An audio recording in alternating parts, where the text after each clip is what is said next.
very frightful moment to see your community going up in flames. This neighborhood, Sherman Park, literally became a community under siege. It was like walking into the aftermath of a war zone. Saturday, August 13th, an African-American police officer shot and killed a 20-something African-American male. My big brother, Seville Smith, was killed August 13th, 2016. There was a crowd of youth and young adults that gathered in anger, in frustration, in hopelessness. The community was basically fed up. They decided to start with the gas station, to burn it down. Throughout that night, it just kept escalating, and eventually it erupted. I felt that I was this small and the problem was this big, and I felt a sense of hopelessness. The riot occurred on Saturday, August 13th, 2016. On August 11th and August 12th, 2016, I attended my very first Global Leadership Summit at Elmbrook Church in Brookfield, Wisconsin.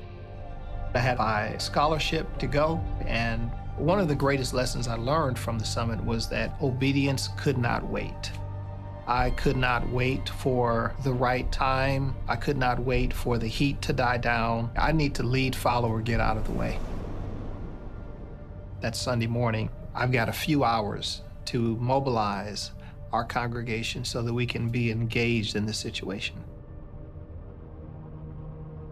I began communicating to our leadership and using as many media means as I could. Park Lawn, we're having service tomorrow. We're going to walk to the riot area and we're going to clean it up. He gathered faith leaders. He gathered people who lived in the neighborhood to start picking up the debris.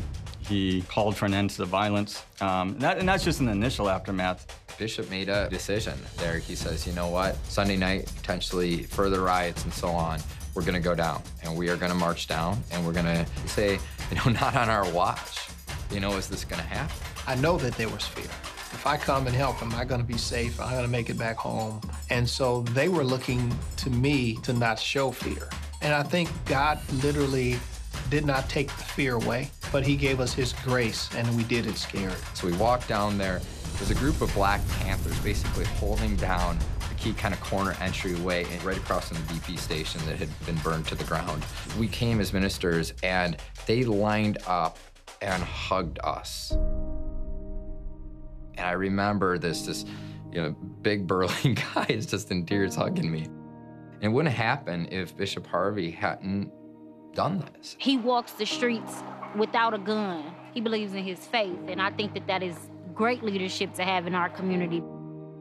People who had been in other cities where riots had taken place said, we've never seen groups of churches so organized and ready to deal with something like this as we saw in Milwaukee, and that's really a result of his leadership. The greatest thing that has happened through the tragedy is that the church now has been awakened and has left the building. We're not the church because we come to church. We are the church as we go. Mind you, this is not anything that we signed up for, that we were trained to do, but we're bringing about the change that we want to see. The summit has always been this place that can kind of flip that switch for people to do what you know you're supposed to do. I personally believe that the Leadership Summit prepared me mentally, emotionally, spiritually for not only that night, but for the days to come and even today. As I raise my level of leadership, the church's level of leadership will rise. And as churches begin to do that, we'll take the community with us. But we also need investors, people who will invest in leadership and who will invest in churches and in pastors and who will invest in the summit. I see the church continuing to walk hand in hand, black, white, red, yellow, and brown. And that excites me. That gives me hope that God's hand is upon our city. Milwaukee is a city of destiny.